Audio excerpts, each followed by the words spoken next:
नमस्कार प्रिय दर्शकों, एक बार फिर आप सभी के सामने एक शिक्षा पूर्वक और एक प्रेरणादायक कहानी लेकर हम हाजिर हुए हैं। प्रिय दर्शकों, आज की एक कहानी बड़ी ही ज्ञानवर्धक और बड़ी ही प्रेरणादायक है। प्रिय दर्शकों, आज की एक कहानी एक गाय और एक कोयल की कहानी है। प्रिय दर्शकों, अगर इस गाय और एक कोयल की कहानी को किसी मनुष्य ने पूरा सुन लिया तो वह मनुष्य अपने जीवन में कभी भी किसी प्रकार के रोग से ग्रसित नहीं होगा। अगर इस कहानी को कोई भी मनुष्य एक बार पूरी सुन लेता है तो उस मनुष्य के जीवन में कभी भी किसी प्रकार की दुर्लभ स्थिति नहीं आएगी, क्योंकि वह व्यक्ति इस कहानी को सुनने के बाद में अपने जीवन की समस्त समस्याओं से मंत्र मुक्त हो जाएगा।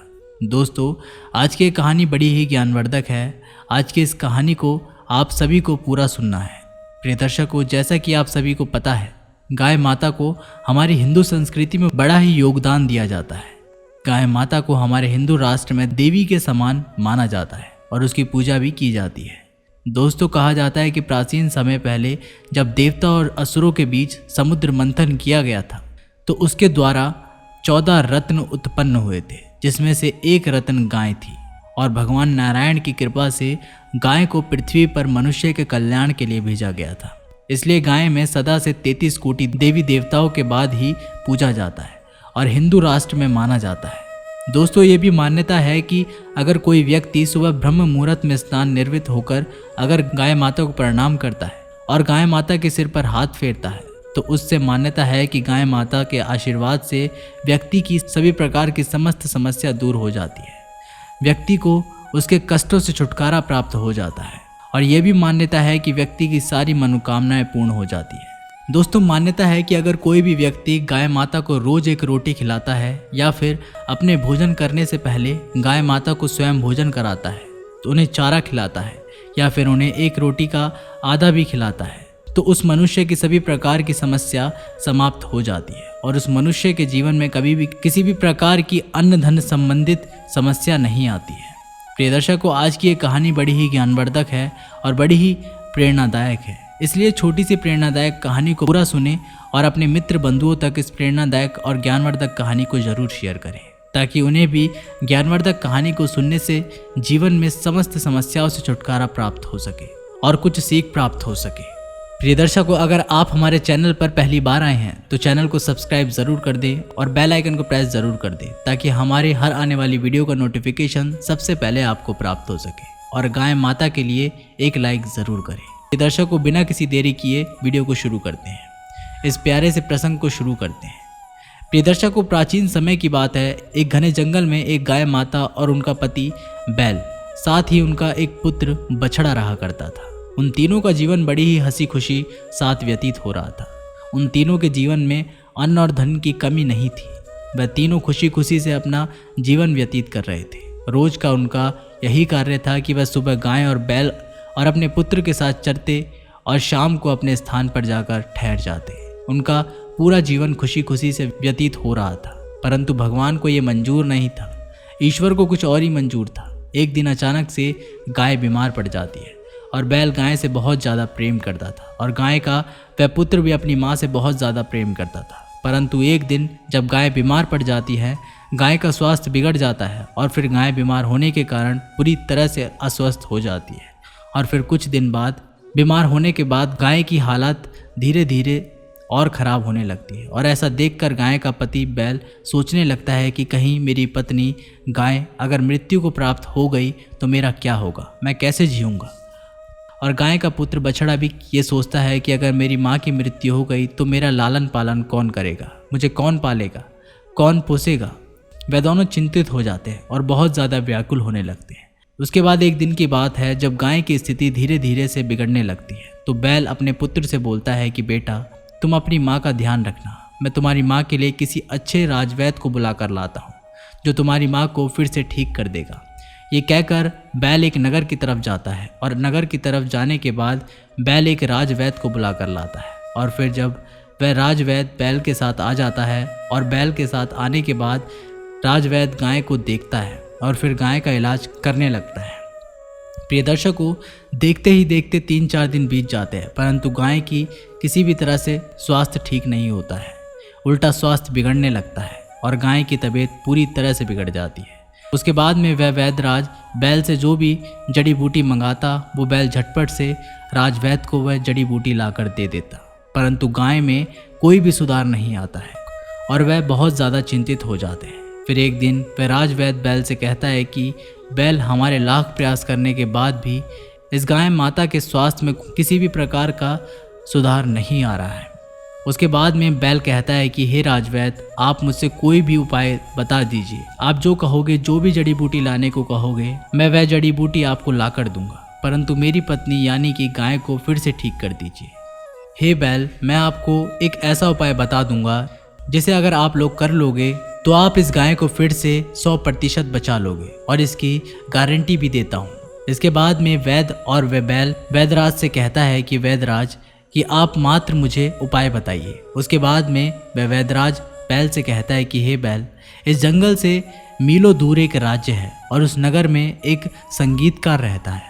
अगर इस जंगल में से कोई भी प्राणी, कोई भी मनुष्य या फिर कोई भी जाति जानवर या फिर कोई भी पक्षी उस संगीतकार के पास जाकर उस संगीतकार के संगीत को सीख कर आता है और इस गाय को सुनाता है, तो ये गाय फिर से बच जाएगी और मृत्यु को प्राप्त होने से भी बच जाएगी और फिर से ठीक हो जाएगी।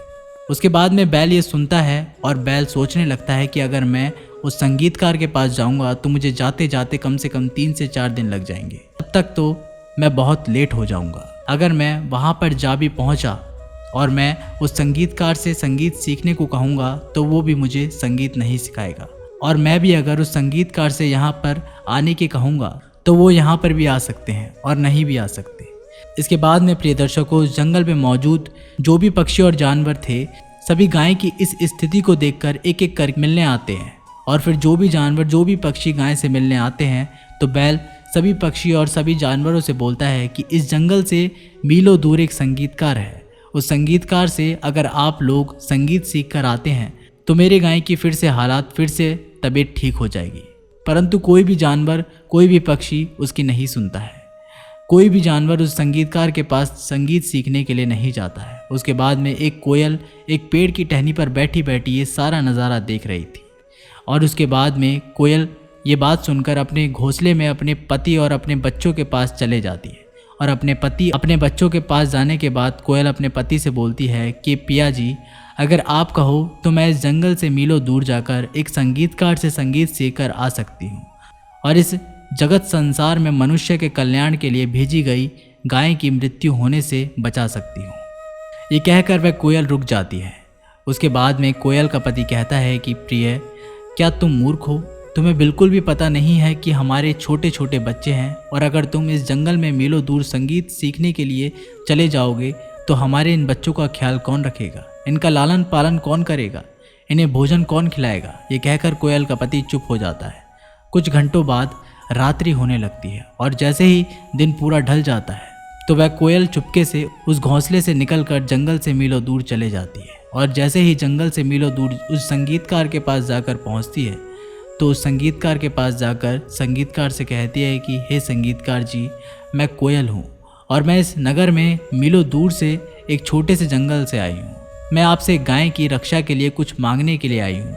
संगीतकार बोलता है कि हे कोयल, तुम मेरे से क्या चाहती हो? इसके बाद में कोयल उस संगीतकार को पूरी कहानी बता देती है। कोयल कहती है कि मैं एक गाय की रक्षा करने के लिए और आपसे संगीत सीखने के लिए आई हूँ। अगर आप मुझे संगीत सिखा देंगे तो मैं ये संगीत जाकर उस गाय को सुना दूंगी। अगर मैं उस गाय को ये संगीत आपके द्वारा सिखाया गया सुना देती हूँ तो उस गाय की मृत्यु होने से बच जाएगी।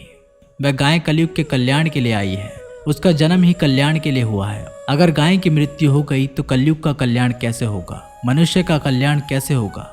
उसके बाद में वह संगीतकार कोयल के द्वारा बताई गई इस पूरी घटना को सुनाने के बाद कोयल को संगीत सिखाने लगता है, और 1-2 दिन में वह संगीतकार कोयल को पूरा संगीत सिखा देता है और कोयल पर फिर से संगीत सीखकर अपने घर, अपने जंगल की ओर आने लगती है। और जैसे ही वह कोयल जंगल में पहुंचती है तो सबसे पहले वह अपने घोंसले में अपने बच्चे और अपने पति के पास जाती है। जैसे ही वह कोयल अपने पति के पास जाती है तो कोयल का पति कहता है कि कोयल, आखिर तुम इतने दिनों से कहाँ थी? हम तुम्हारा इंतज़ार कर रहे थे। हम पूरे जंगल में तुम्हें ढूंढ ढूंढ कर तुम्हारा विलाप करके थक चुके हैं। आखिर तुम इतने दिनों तक थी कहाँ? तुम चरित्रहीन तो नहीं हो? कहीं तुम मुझे छोड़कर किसी अन्य व्यक्ति के साथ तो नहीं थी? ये सुनकर कोयल बहुत ज़्यादा परेशान हो जाती है और कोयल अपने पति से कहती है कि नहीं पिया जी, मैं चरित्रहीन नहीं हूँ, मैं आपके अलावा कहीं नहीं गई हूँ, किसी व्यक्ति से मिलने भी नहीं गई हूँ। मैं इस जंगल से मीलों दूर एक संगीतकार के पास संगीत सीखने के लिए गई हूँ और मैं ये संगीत सीख कर आई हूँ। अगर मैं ये संगीत एक गाय को सिखा दूंगी या फिर गाय को सुना दूंगी तो उस गाय की जान बच जाएगी और वह गाय मनुष्य के कल्याण के लिए ही है। ये बात सुनकर उस कोयल के घोंसले के आसपास और भी कई सारे पक्षी बैठते हैं। इतना सुनकर सब पक्षी कोयल के पति को आकर समझाने लगते हैं और वह कोयल का पति पूरी घटना को समझ जाता है। उसके बाद में वह कोयल घोंसले से उड़कर सीधा उस राजवैद्य के पास जाती है और उस राजवैद्य के पास जाकर कोयल राजवैद्य से कहती है कि हे राजवैद्य जी, आपके द्वारा बताए गए उस संगीतकार से मैं संगीत सीख कर आई हूँ। मैं इस गाय माता की जान बचा सकती हूँ। ये सुनकर वह संगीतकार और बैल बहुत ज़्यादा प्रसन्न हो जाते हैं और उसके बाद में वे राजवैद्य उस कोयल से कहता है कि कोयल एक काम करो, तुम इस गाय के कान के पास जाकर बैठ जाओ और धीरे धीरे से उसे संगीत को सुनाओ। उसके बाद में वह कोयल कान के पास जाकर बैठ जाती है और उस गाय को संगीत सुनाने लगती है। प्रिय दर्शकों, लगातार रोज़ाना कोयल आती और उस गाय के कान में ये बैठकर गाय को संगीत सुनाने लगती और प्रतिदिन धीरे धीरे इसी तरह उपचार होता रहा और कुछ महीनों बाद गाय फिर से गाय सही हो गई। उसकी तबीयत में सुधार आ गया और गाय की तबीयत फिर से वापस ठीक हो गई। प्रिय दर्शकों, गाय को जैसे ही उस कोयल में अपने सीखे गए संगीत को सुनाया तो गाय जो है मंत्र मुक्त हो गई। प्रिय दर्शकों, कोयल की जो वाणी होती है, कोयल की जो आवाज़ होती है, अगर कोयल की स्वरों का कोई भी मनुष्य या फिर कोई भी जानवर या फिर कोई भी प्राणी अपनी अंतरात्मा से और आंखें बंद कर कर सुने तो वह व्यक्ति पूरी तरह से मंत्रमुक्त हो जाता है, जिससे व्यक्ति के जीवन में कभी किसी प्रकार की समस्या उत्पन्न नहीं होती है। साथ ही मनुष्य के जीवन में कभी भी किसी प्रकार का रोग नहीं आता है। अगर आप भी कोयल के द्वारा बोले गए इन शब्दों को, इन वाणियों को अगर अंतर मन से सुनते हो तो आप भी मंत्रमुक्त हो जाओगे। किसी भी प्रकार का रोग जीवन में आपको कभी नहीं सताएगा। प्रिय दर्शकों, उसके बाद में वह गाय फिर से ठीक हो जाती है और कुछ दिन बाद फिर से वह गाय मनुष्य के कल्याण के लिए कार्य करने लगती है। प्रिय दर्शकों, एक कहानी एक सच्ची घटना पर आधारित है। उम्मीद करते हैं आप सभी को एक ज्ञानवर्धक कहानी पसंद आई होगी। अगर ये ज्ञानवर्धक कहानी आप लोगों को पसंद आई हो तो इस वीडियो को लाइक करें और चैनल को सब्सक्राइब ज़रूर करें। तो दोस्तों, हम जल्दी मिलते हैं आप लोगों से एक नई वीडियो के साथ। तब तक के लिए अपना ख्याल रखिएगा। धन्यवाद।